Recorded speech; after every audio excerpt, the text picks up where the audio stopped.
Today on Straight Talk Africa, the people of Sierra Leone have cast their vote. Observers say the turnout was heavy, a sign perhaps that most Sierra Leoneans are fed up with the status quo, demanding change to take the country in a new direction. That's coming up next right here on Straight Talk Africa. Hello, welcome to Straight Talk Africa, live from the Voice of America headquarters here in Washington. I am Shaka Sali. And hello there from me to you, our viewers and listeners on the continent and elsewhere. I'm Haiti Adams Fitzpatrick, and I'll be covering social media for you. Today, it's a discussion and analysis on the Sierra Leone presidential election. And coming up later, your views on our topic. We've seen your emails, Facebook and Twitter comments, and we're going to reveal some of them just ahead here on Straight Talk Africa. Voters cast their ballots Wednesday in Sierra Leone. 16 candidates are competing to succeed the incumbent president, Ernest Bai Koroma, who is stepping down following 10 years at the political helm of the West African nation. My colleague, Paul Cisco, has more. The campaigning is over, the votes are in, the polls are closed. Now the residents of Sierra Leone must wait until the votes are counted. Outgoing President Ernest Bai Koroma of the ruling All People's Congress Party supports his former foreign minister, Samora Kamara. People may hold the view that he is going to be his master's voice, but no, that is not the kind of character he is. He is definitely going to be himself, and because of the experience he has acquired, he knows exactly what to do, moving this country forward. To move forward, what we have to do in infrastructure, in health, in agriculture, in private sector development, in education. So it's like hit the ground running. Kamara and Julius Mata Bio of the main opposition party are considered the main contenders in a field significantly larger and different than Sierra Leone has had in the past. Some 16 hopefuls are vying for the presidency, made vacant because of the Constitution's two-term limit provision, a provision Koroma tried in vain to alter. Femi Claudius Cole is the only woman seeking the presidency. She started the Unity Movement Party. I have assumed the role of ambassador for the women of Sierra Leone. I would like to win. Worst case scenario, if I don't win, I want to pull a number of votes that people will be stunned. How on earth did she do it? Since the devastating Ebola crisis that claimed thousands of lives, almost 4,000 in Sierra Leone from 2014 to 2016, the playing field has changed drastically, with both parties losing much support. Corruption was widespread, and government auditors found that 30% of the Ebola funds under government control have not been accounted for, approximately $5.7 million. Political observers believe the presidential vote is likely to be sharply divided along ethnic and regional lines. On the brighter side, the arrival of new candidates and new parties, like Femi Cole with the Unity Movement and Kanda Yumkela of the National Grand Coalition, and others, has resulted in voters hearing more genuine policy debate and left them with more choices than ever before. Paul Cisco, VOA News, Washington. Thanks, Paul, for that report. For more on today's poll, we are joined live via telephone link-up from the Sierra Leonean capital, Freetown, by my colleague, Peter Kilote. Good evening, Peter. Good evening, Shaka. How are you? I am terrific. How are you? What is the mood like, given reports that there was a lot of confusion and long queues? Well, there was some confusion in some parts of the country. However, Sierra Leoneans are expecting the results to be counted. The Electoral Commission is in the process of going through tallying the results. However, some people here are complaining that the process is overwhelmingly slow. We're looking forward to what will come out. Most Sierra Leonean voters are expecting a credible vote, although there were reports of skirmishes at the Gold Ridge polling station where the president voted. Julius Maada Bio, the opposition leader reportedly had some people go in, and there were reports of allegations of possible hacking. So a heavy police presence has been dispatched to that area. It remains to be seen what will happen. So I'm standing by to feed more information when it arises. Is it true that the turnout was perhaps unusually very heavy or very high? Well, there is some truth to it because some of us went out early in the morning. Prospective voters that we spoke with said they had lined up as early as 4 a.m. this morning. There was a heavy anticipation early in the morning. However, it was tempered during the afternoon after many people voted. So yes, it was heavy in the morning. It dwindled out a little bit in the afternoon. So things seem to be calm. Here at the Brooksfield polling station number 6, there was skirmishes there, but the police were able to put it down. We know that there were 16 candidates trying to replace the incumbent president at State House, but some reports suggest that perhaps only 3 really may be seen or viewed as main contenders. Is that true? That is true. You have the main APC presidential candidate, the Foreign Minister, Dr. Samura Kamara, who pulled a lot of crowd last week when campaign officially ended at the Shaka Stadium National Stadium here in the capital of Freetown. You have Dr. Kande Kole Yonkeller, who represents the National Grand Coalition, who is a former top official at the UN. And then, of course, you have Julius Maada-Bio, who was a former military ruler representing the Sierra Leone People's Party. Both these 3 figures were adamant that they were going to win this first round. However, it remains to be seen if any of them will be able to chalk the 55% threshold as demanded by the Constitution to win first round. Many people are saying that it could go to a runoff due to the high threshold of 55% to win the presidential vote. So, yes, there's a 3-horse race. The 2 main opposition parties, 3 main opposition parties rather, have said that if it goes to the second round, there's a possibility of an alliance just to wrestle power from the APC. Talking about the threshold of 55%, normally you find that you either are required really in many countries to hit the magic number, which normally is 50 plus 1 vote, or a simple majority. Why is it that in Sierra Leone we're talking about 55%? What does that really mean?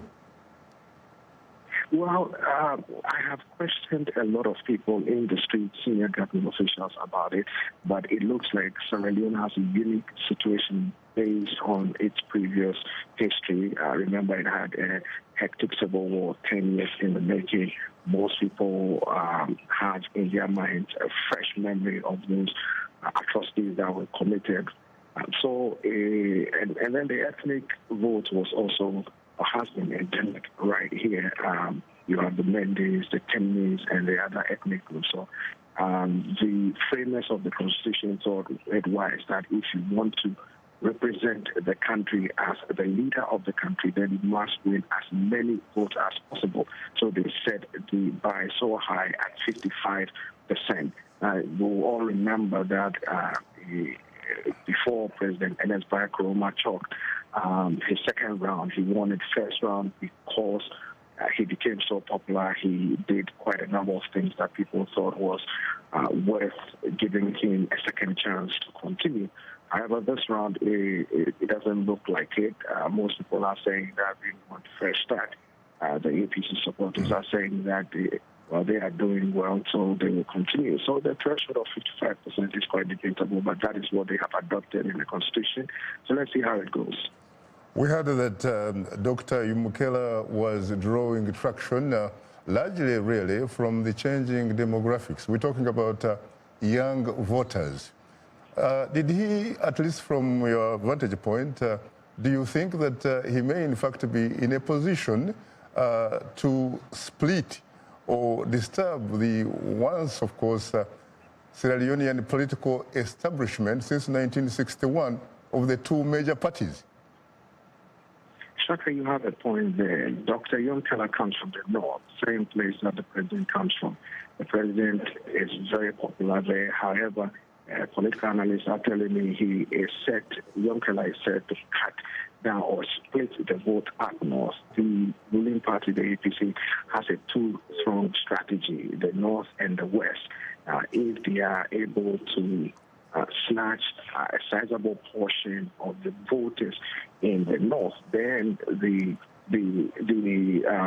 could be cut down the hills. The APC could be cut down from the hills, and that is why the campaign was intense way up north.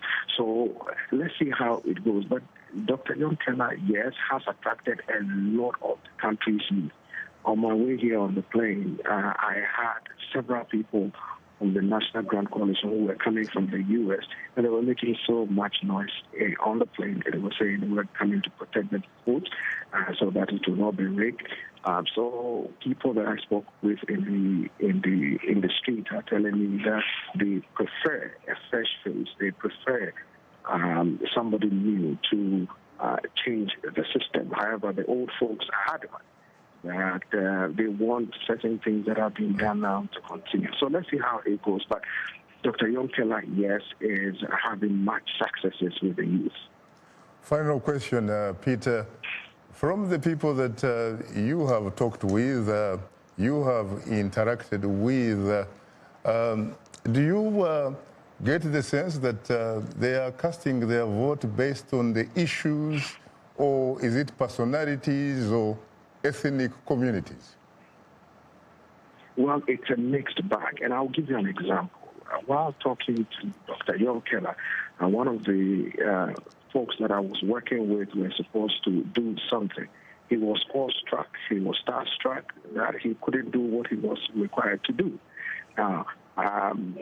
People that I spoke with early this morning are talking about good roads, they're talking about good education, others are talking about food on the table, basic bread and butter issues.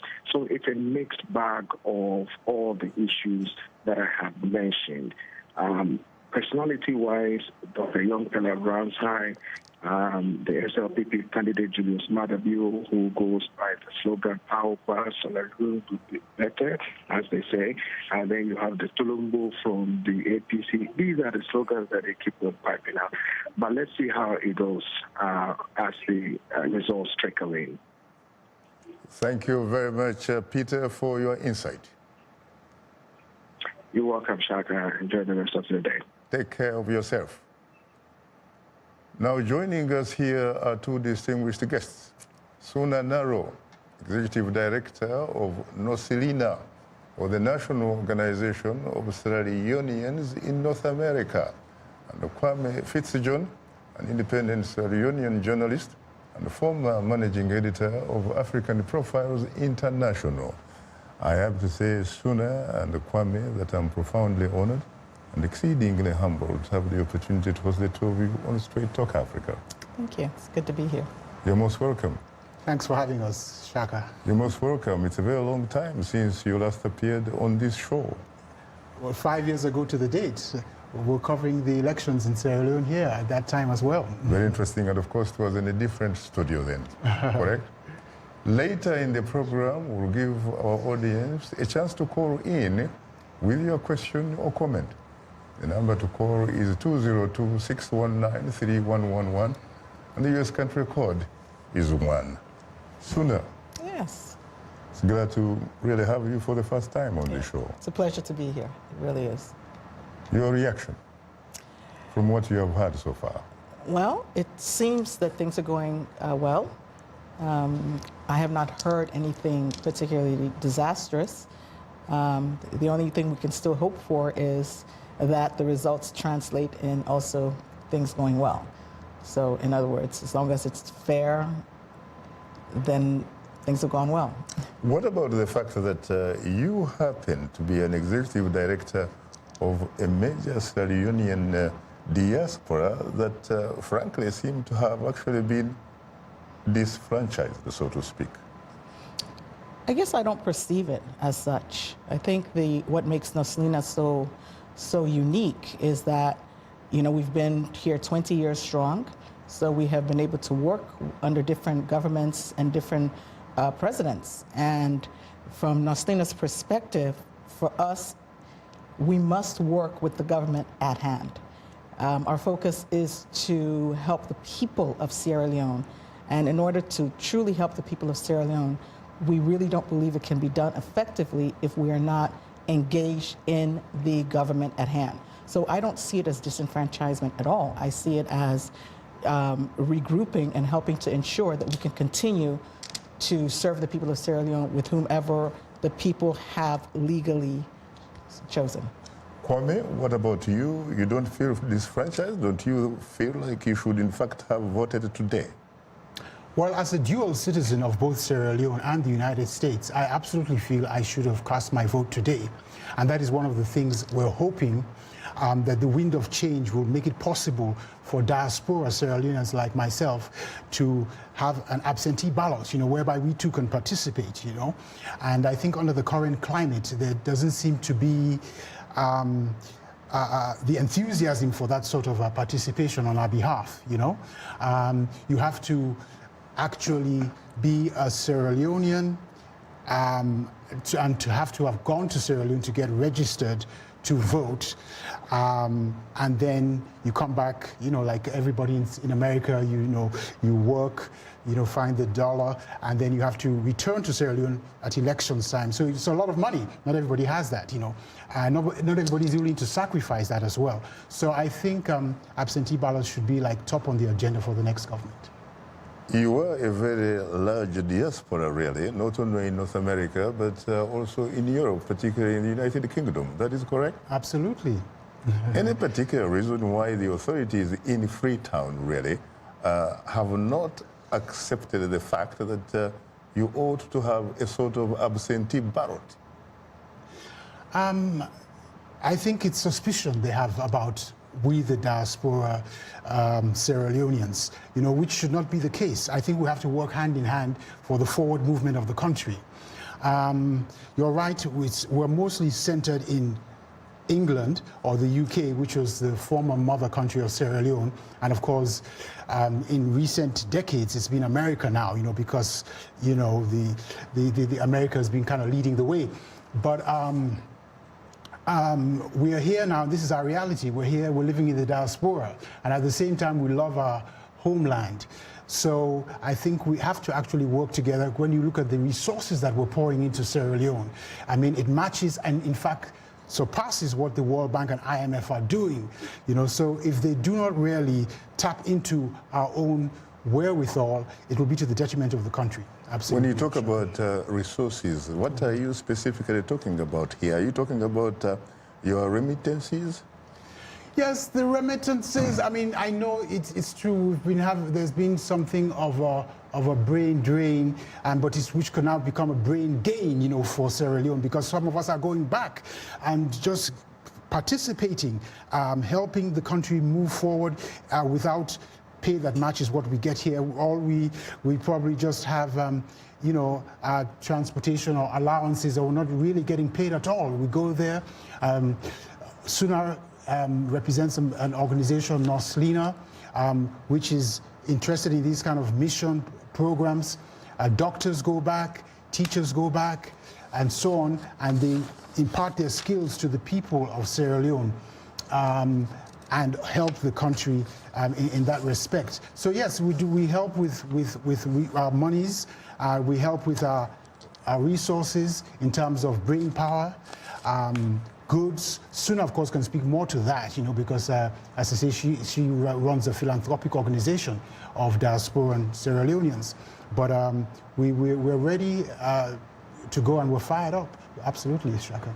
Suna, once again, what are your expectations, really? The results of a free and fair election. Those are my expectations. We at Noslina are prepared to work with the sitting government, but we are very focused on the hopes and the expectation that that sitting government is the one that has been freely and fairly voted upon and counted by the individuals, the people of Sierra Leone. Do you expect, or do you know, for example, that the body that is conducting the election, the Sierra Leonean Electoral Commission, do you consider it to be an independent body? Wow, I'm not sure. I would have to, I can't honestly say I know if they are independent or not, because Shaka, I don't know how they're actually selected. Why wouldn't you know? Because I'm not intricately involved in the politics of Sierra Leone. My focus in Sierra Leone has primarily been with the assisting of individual citizens of Sierra Leone. So I couldn't honestly say to you, these are the people that have been selected and this is why. But if you'd like to know about how we've been able to work with the government, whatever government is in place, to help make effective change, little as it may be, but effective and consistent change over the last 20 years, that I can speak upon. How have you been able to do that, especially if you compare the government under President Koroma and the person that he succeeded, Ahmed Tijani Kaba? Well, we've worked under both, and while there have been challenges that we know of, that folks have talked about challenges even under the late President Kaba, but also under Ernest Bai Koroma, we have a strategy in place. We work with a lot of broadcasting, a lot of crying loud, a lot of letting people know what's going on, and we have put together a system where we can actually track our monies. We have folks on the ground who, with Naslina, who do the public service announcements. We're getting ready to do this. I think what happens is Sierra Leone has to, or has learned now, that in the way to be really, unfortunately, the way to be really effective is to let the world know what we're doing. And it's become a little easier with the WhatsApps of the world and the Facebooks of the world.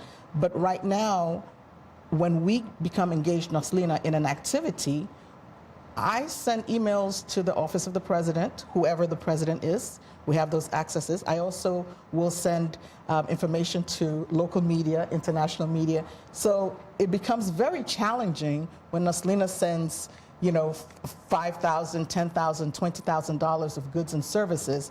It becomes a little more challenging for things to maybe disappear, because we've been tracking it since before it left, and we hold certain people accountable for it. Very interesting. I asked this question earlier to Peter, who is our correspondent right in Freetown. Why is it that a lot of countries, when it comes to the threshold for the presidential vote, you either have to win with a simple majority, or you have to have 50% plus one vote? In your particular case, we're talking about 55%. Why? And you know that they actually wanted to reduce it to 50%. The government wanted to do that in the last minute, but they did not succeed. That's how they came about that figure. I don't know the historical background, to be frank. But it is, you're right, 55%. And as Peter rightly pointed out, Peter Clote in Freetown, or in Sierra Leone, it looks like we're probably maybe headed to a runoff, you see, because of three, and it's between three main candidates. Kande Kole Yunkela, who is the new kid on the block, representing the National Grand Coalition. Probably is coming from the diaspora, like the former United Nations Under Secretary General. Former director of the United Nations Industrial and Development Organization, UNIDO. Yeah. Correct. And Mada Bio of the SLPP opposition party, and of course... A former military head of state, though for perhaps was a month or two. Yes, the NPRC, and then Samura, Mr. Samura, who is Kamara. Samura Kamara. Yeah, Samura Kamara, who is former foreign minister? Yeah, he's the incumbent party. Former foreign minister, former finance minister, former governor of the Bank of Sierra Leone, former financial secretary. It's between these three candidates, you know. As you say, former head of state, Mada Bio, former Under-Secretary General of the UN, Kande Yumkela, and the former Foreign Affairs Minister of Sierra Leone, Samua Kamara. And it's going to be tight between these three. We're looking with bated breaths, you know, for the outcome. If, of course, the election is credible, free, fair, and verifiable, it will be tight. But Suna alluded to just now to the Facebooks and the cell phones and WhatsApp, these things we have. And the people themselves are the vigilantes. They're also monitoring the elections. They're not waiting for the international observers. They're there too. Well, you know what happened in Kenya, don't you? Speak. Well, let me ask you. I know. I mean, of course, they had to redo the elections. Yes. Yeah, the results, at the end of the day, there is evidence that they did not, in fact, reflect the will of the people, the will of the voters. They merely reflected the will of those people who count the vote and the individual who announces the results. We have a challenge in Africa. You know? Very interesting. Absolutely. Let me ask you a question, Suna. Yes. From what you have heard, are people voting based on issues, based on personalities, or ethnic or sectarian, interests? For me personally, the people that I have had contact with or have spoken with are really interested in their bread and butter issues. You know, my son graduated from Forbay College. He doesn't have a job. That's a very old institution. Absolutely. At one time, it was one of the three that awarded black people, Africans, university degrees. Absolutely. We're talking about Fort Hare in South Africa, Makerere University in Kampala, Uganda, and Forbay College. Forbay College. That's correct. Very so interesting. the folks that I talk to are very focused on how can my daily life be better. And at the end of the day, it boils to that. Do I have a job? Can I go to the hospital? Do I, do I have to be afraid of drinking the water because because of waterborne diseases? So everyone, or I shouldn't say everyone, but the majority of the people that I talk to are focused on how do I increase or how do I enhance or make better my daily life. Any particular reason why Sierra Leone happens to be very, very rich in terms of minerals, really? We're talking about diamonds from Kono. We're talking about iron ore, and yet Sierra Leoneans are poor. Well, mismanagement. And unfortunately, it didn't start today. It didn't start 5 years ago. It didn't start 10 years ago. So it's really not something that we can unequivocally say it's this president's or that president's fault. I think it's just, we just have a really poor history, unfortunately, since independence. Is it poor leadership? It is. It is. Mr. Koroma came from the business community, business background, correct? Yes, he did, actually. And his predecessor came from the United Nations. I agree. I still stand by my word. It's mismanagement. Very interesting. Well, you are tuned in to Straight Talk Africa. We'll have more of a conversation in a moment, including our social media segment. So please don't go away, because we'll be right back with you.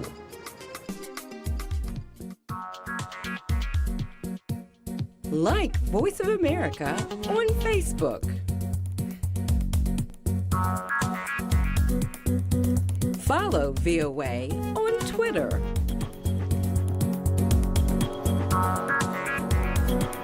Join VOA on our YouTube channel.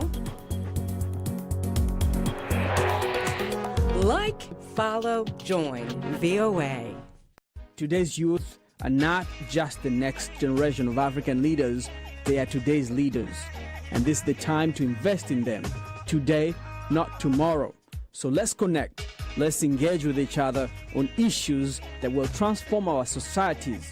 Innovation, leadership, entrepreneurship, things that you're doing to move the continent forward, to make you the greatest generation that Africa has known. It's Upfront every Wednesday, 17:30 UTC, right here on The Voice of America. Welcome back to Straight Talk Africa, live from Washington. It's time to bring in our social media reporter, Heidi Adams Fitzpatrick. Take it away, Heidi. Thank you very much, Shaka. Interesting feedback on social media this week. As we mentioned, voters in Sierra Leone cast their ballots at the polls Wednesday, March 7th to elect a new president, parliament and local councils. This year's presidential race is considered to be wide open, with President Ernest Bai Koroma stepping down after serving for 10 years. That's 2 terms. And so this leads us to our question of the week, which asked, what top issues would you like to see the new Sierra Leonean president tackle first? Let's start with a tweet here from Upano Godfrey. The president should concentrate on nation building, he says, on issues where all the Sierra Leoneans should feel at home in their country, bring peace and security, as well as democracy and rule of law in order to enhance economic development. To our social media comment of the week now from Facebook fan Omonua Okowugba from Nigeria, who writes, the most pressing issues that the incoming president of Sierra Leone must address immediately are educational development, healthcare and agricultural development. Let's go to another comment from Maleke Sese from Ghana, who writes, healthcare. Sierra Leone needs to build more hospitals. The educational system also needs rebuilding. And our last Facebook comment comes from Revocatus Tesha from Tanzania, who says the new president needs to lift people out of poverty and build national unity. A reminder for you that we do appreciate all of your feedback. If you are a new fan, do drop us a line at africatv@voanews.com. And to comment on our Facebook page, just enter the keywords on your screen, Straight Talk Africa. And be sure to visit us online at voaafrica.com. If you want to join our YouTube channel, you can just sign up to VOA TV2 Africa. And do follow us on Twitter at VOA Shaka. Straight Talk Africa also streams live every Wednesday on Facebook. You can simply go to VOA's Straight Talk Africa TV program page. That is on our website. And to watch us live on your mobile device, download the VOA mobile app. Let's take a look now at what is ahead for next week's program.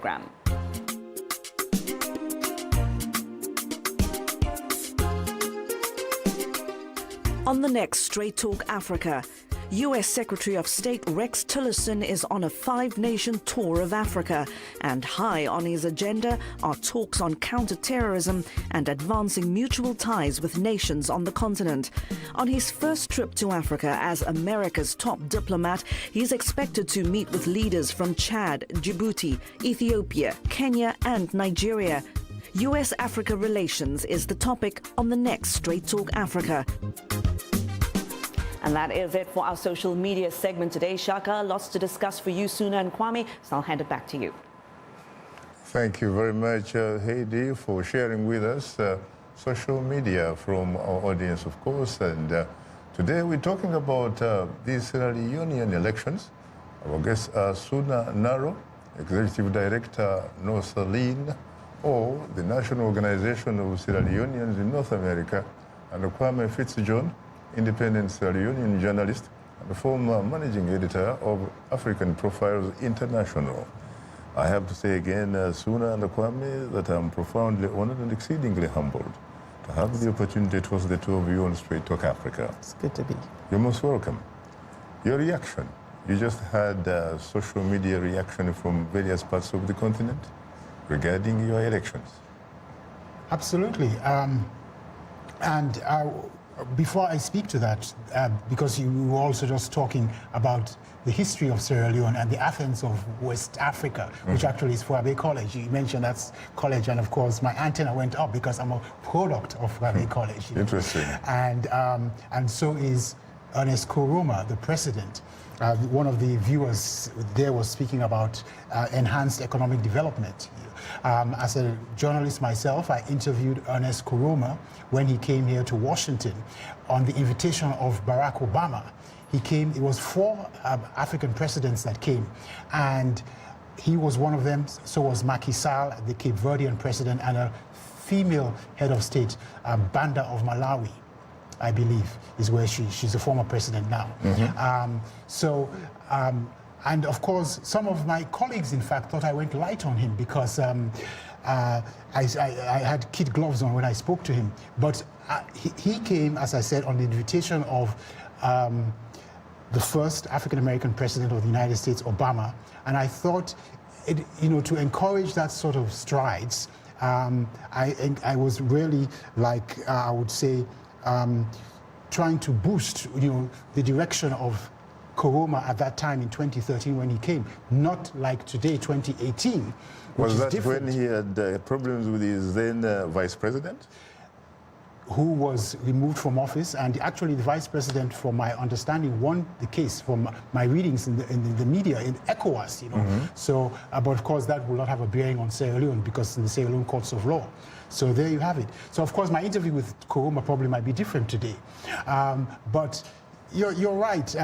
He's a businessman, and he did say he wanted to run the country as a business when he came to office in 2007, which was 11 years ago. You see, and now at the end of the road, did he run the country as a business? That is the question that should be answered. You also have. This is somebody I know personally. Ernest Koroma was my classmate at Fabe College. Yes. I also had the opportunity, as a matter of fact, to interview President Koroma twice. All right. And he looked like someone definitely who could make a difference. Okay. And yet when you go to the ground, frankly, there doesn't seem to be any evidence, to kind of like bear that out. Well, when we were at Fabe College, these are the things we talked about, taking Sierra Leone back to the golden era of the 1960s when Sir Milton Magai, who was the architect of independence of Sierra Leone. Sir Milton Magai, who had a brother called Arthur Magai. Albert Magai. Albert Magai, yeah. Right. And so those were the golden days of Sierra Leone, like in Ghana, where they had Kwame Nkrumah. In your country, Uganda, where I believe it's Milton Obote, if I'm not mistaken, Julius Nyerere in Tanzania, and all those. So it's sort of like, would be nostalgic when Ernest came to power. I won't say that has been evident, Now there's Kande. Ernest is 64, I'm 62. Kande is 58. He was my junior. Also is part of the University of Sierra Leone. He went to Jala, the counterpart college. And he was also a student leader of those days, just like I was. We all were. He was, in fact, the president of the Student Government Association, Kande Imkela. So we all know each other. And now he wants to step forward. So, we may not go back to the 60s again, but, Kande is remarkably articulate. He's very well spoken. He can talk the talk, but the question is, can he, in fact, given the opportunity, walk that talk? That remains to be seen. The point at issue also is, it's not the diaspora that is voting in this election, it's the people of Sierra Leone. So if it's the diaspora is voting, and the world, in fact, just like we had Hillary Clinton and the present President Trump, if it was the world that was voting, Hillary Clinton would win. But it was Americans that were voting, though they voted in Trump. It's Sierra Leoneans that are voting in, and not the world. If it's the globe, Kande will win, hands down. But what about the younger people? Because reports suggest that he's been drawing traction among the younger people. Yeah, he's been making inroads into the youth. And could be changing demographics, take him to State House? Yeah, look at that. It's possible. Even the diaspora voters, somebody was saying, I believe it was Peter early on, that there was a plane load of diaspora voters going back to Sierra Leone to work with the people on the ground, the youth and their elders, so that to influence them to vote for ideas, not for political parties, not for tribes, both vote on the basis of ethnic loyalties. We have to have a new day in Sierra Leone. And Sierra Leone, there's no reason why it should not be making moves such as, because we've had similar bad experiences just as Rwanda has had, just as Cote d'Ivoire have had. Look at them, they're making remarkable moves now. Cote d'Ivoire may become just now the gateway to What do you mean as Rwanda has had? You're talking about, are you comparing the civil war in Sierra Leone? On the one hand, you had a man called Lance Corporal Fode Sanko, And then, of course, the field commander was a man called General Mosquito, Sam Bokari. Yes, we say it in Creole. We don't say mosquito, we say masquita. Masquita. I used to call him General Mosquito whenever I interacted with him via radio. Very interesting. Yes, those are the dark days of Sierra Leone. That's what I was looking at. You know, and it's not so different. The civil war for 10 years, from 1992 to 2002, it's not so different. It may not be identical, but to the genocide in Rwanda. You didn't have a genocide. And also the upheaval that happened in Cote d'Ivoire. But, you know, we've all had similar, you know, turbulent histories. I even hear Nigeria is, you know, has been a sleeping giant, is waking up now. So Sierra Leone, wake up, it's time, you know. Really? It's up to the people. Very interesting. But what is it that you think you need to do that you haven't been doing yourself as a Sierra Leonean that could help really bring about what you're just talking about? Because we can't simply look at these individuals who occupy State House. It's also the responsibility of the rest of Sierra Leoneans, especially those of you who happen to be in the diaspora and therefore have some advantages in terms of opportunities really to make a difference, whether in terms of social media, whether in terms of obviously remittances and what have you, and a lot of that kind of stuff. I think you have a lot of advantage to influence things really on the ground in Freetown. Absolutely. And I want to say too, well, I can speak for myself. I've been, of course, for want of full disclosure, I'm a founding member of Norslina as well, of which Sunan Alo is the administrative head today. You know, Sierra Leoneans, and Norslina is such an amazing organization because Sierra Leoneans of all stripes are part of Norslina. It's non-partisan, non-political, but under it you have members of the SLPP, members of the ruling APC, members of the NGC, all part of this amazing organization. In fact, members of Norslina have served the governments of Sierra Leone. One went back and served the Tijan Kaba government, former chair of Norslina. His name is Dr. Cecil Blake. He was the Minister of Information and Broadcasting, government spokesman for the Tijan Kaba government. We had an APC member who was on the board of Norslina, and he served the current government of Ernest Bai Koroma as the Deputy Minister of Education. He was Dr. Lansana Nyale. When you talk about serving, are they in fact serving the people? Or at the end of the day, are they in fact serving themselves and their families and their friends? They go and most of these, that again is up to those, the populace to determine the record. You know, their records speak for themselves, you know. A lot of corruption, for example. I mean, who is involved in this corruption? Yep. So those people who happen to be occupying some of those strategic positions. Absolutely. Correct? I think also what happens is, unfortunately, poverty begets a certain degree of corruption. So when folks don't have their basic necessities, you know, and I have children that I have to feed, I start to, just in the interest of my survival, start engaging in activities that maybe I wouldn't normally engage in. So I think that, again, if those who run our country are able to provide, get our country in a place where, you know, I can go to work and at the end of the month get paid and more than I get paid to buy just one bag of rice, then I can become more involved in helping to really build up this nation. Those of us who are abroad, for me personally, I think one of the ways that I can help is to help give people a voice. You have a right to speak up, and historically, people, Sierra Leoneans on the ground, you know, they don't want to get involved. You know, there's no middle ground. I have found. So who is going to bring about change for them?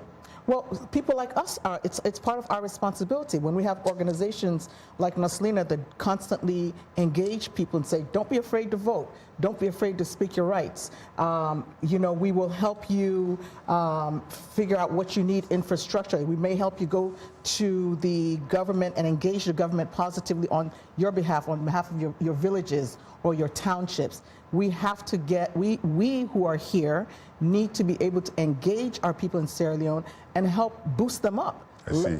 Help boost them up so that they can fight their own battles. Well, unfortunately, the time happens not to be our best ally. You are tuned into Straight Talk Africa. To participate in our conversation, call us at 202-619-3111. US country code is 1. We'll continue our discussion in a moment, so please don't go away because we'll be right back with you.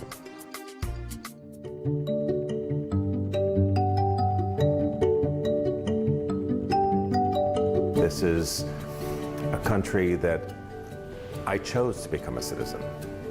I didn't have to become a citizen. I chose to become a citizen. I feel like America gave me an opportunity to pursue my passion as an artist. I really believe that clean eating is a way to a more successful life or a happier life, if you want to put it that way.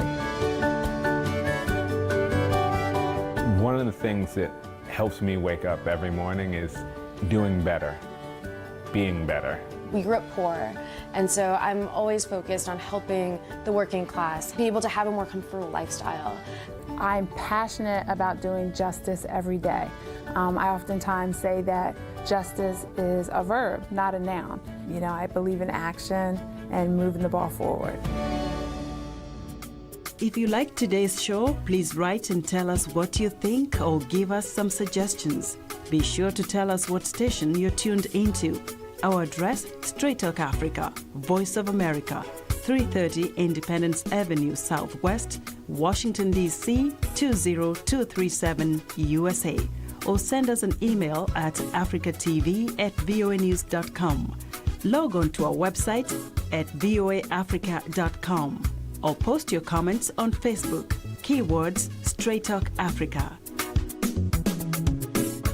Assumed the role of ambassador for the women of Sierra Leone. I found out that I realized that the two main political parties that have ruled Sierra Leone since 1961 are parties which are based on region, i.e. tribe, which means you're going to be excluding people if they do not meet your profile. The present government has got a lot of clout. I mean, they have got a lot of money. And in a very poor country like Sierra Leone, money talks. Even people who have been suffering terribly, you know, when you give them a lot of money, you can sway them. But there are people, of course, who cannot be swayed. That was Arthur Tairu, a retired teacher and voter in Sierra Leone. And earlier, of course, we saw the picture of Madame Femi Claudia Skol, presidential candidate, Unity Party. Good luck to you, Madame. Well, let me come to you immediately, Kwame. We don't limit this really to Africa, to Sierra Leone. We can look at the entire continent. It used to be that Africa had excuses. Africa was colonized. Africa was dominated by other people and what have you. A lot of Africans did not have access to education and what have you. But let's face it, in recent times, someone would say that the intellectual balance of power has been shifting in our favor. You can go to any university anywhere in the world. You can read a paragraph and come up with your own interpretation. Africa is not a poor continent, just like Sierra Leone is not a poor continent. You have enormous resources, and the people who are benefiting out of those resources for the most part are foreigners with elements on the continent. What is it really that needs to be done in order for an average African to benefit from that God-given wealth of the continent? African countries cannot do it by themselves, really.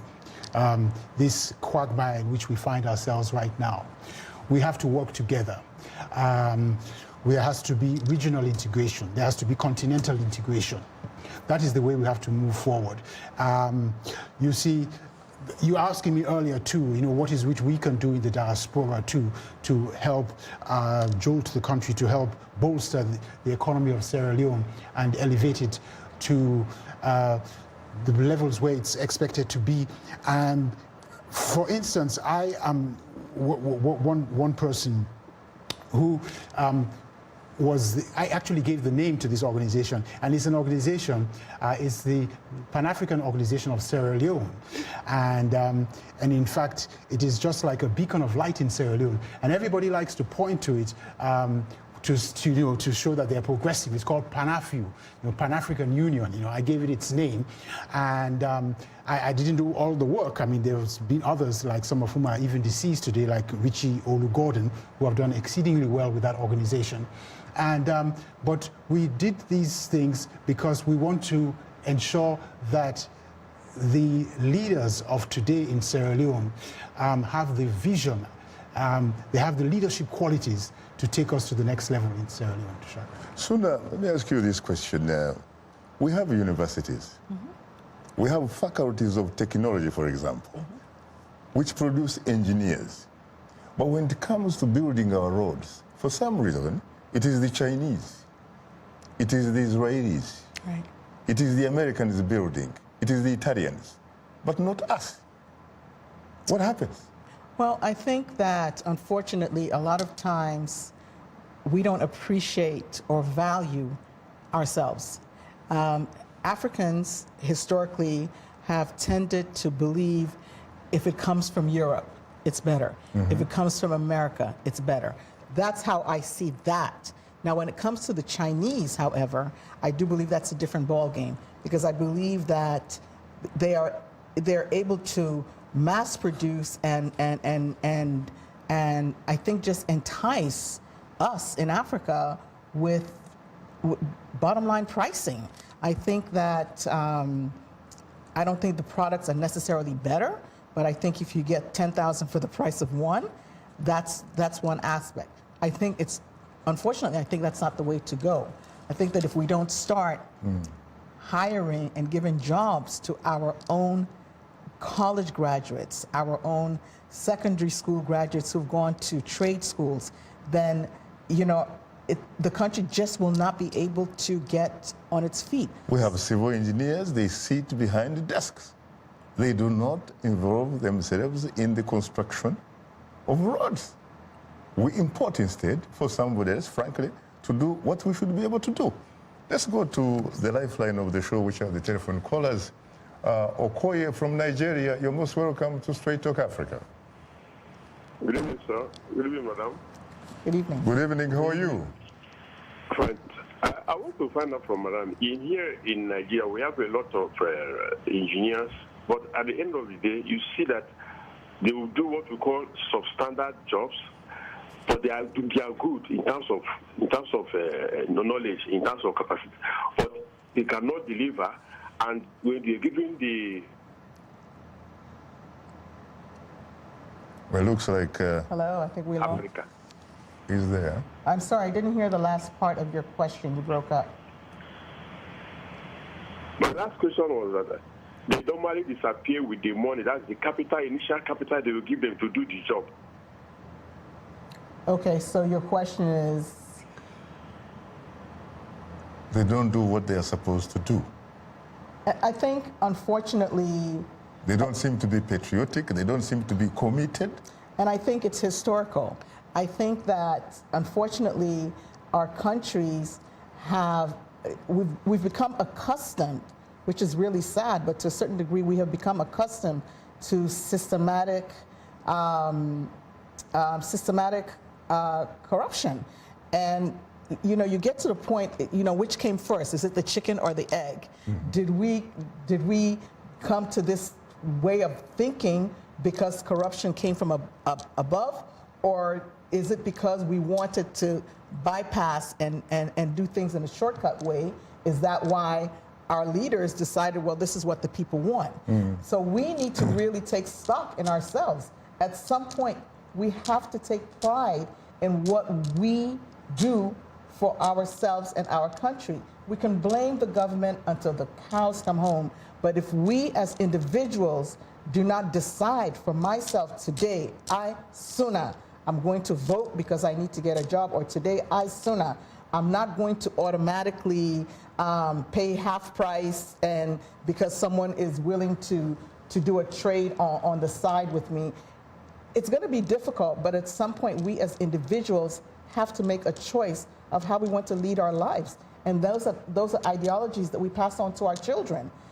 So if you have someone who you give a job to and then they run off with the money, you know, it's sad because that person truly believes that they have gotten over. But the truth of the matter is, in a few short weeks, that person's going to need to do it again and again and again. At what point do you decide, wow, I can't do this anymore? Or when are you going to land in jail? When are you going to get caught? When are you going to get that reputation? Interesting. Suna raised an interesting point earlier, and this was a point that we do not seem to have confidence in ourselves. And during the last nearly 26 years that I have been here at the Voice of America, I have had the opportunity to interview a lot of African leaders. And I recall one day I had interviewed an African leader in East Africa, whom I shall not name, and he said he was tired with having Americans, British, Australians coming to do certain projects. He was now going to turn to the Chinese, who will probably do it better. Then I turned to him and I said, Mr. President, what about your own people? Why can't you give the opportunity to your own people? Give them the necessary training, the necessary skills, so that they can actually do exactly what you want or you wish the Chinese to come and do here.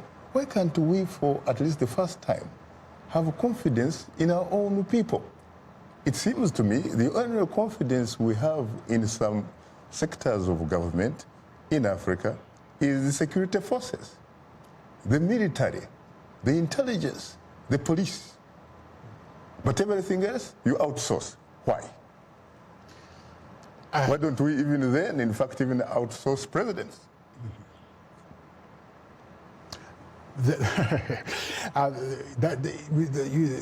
It is indeed a problem. I think what we really need is attitudinal change, you know. The behaviors have to change, really. Fundamental changes in our attitudes. In attitude, yeah.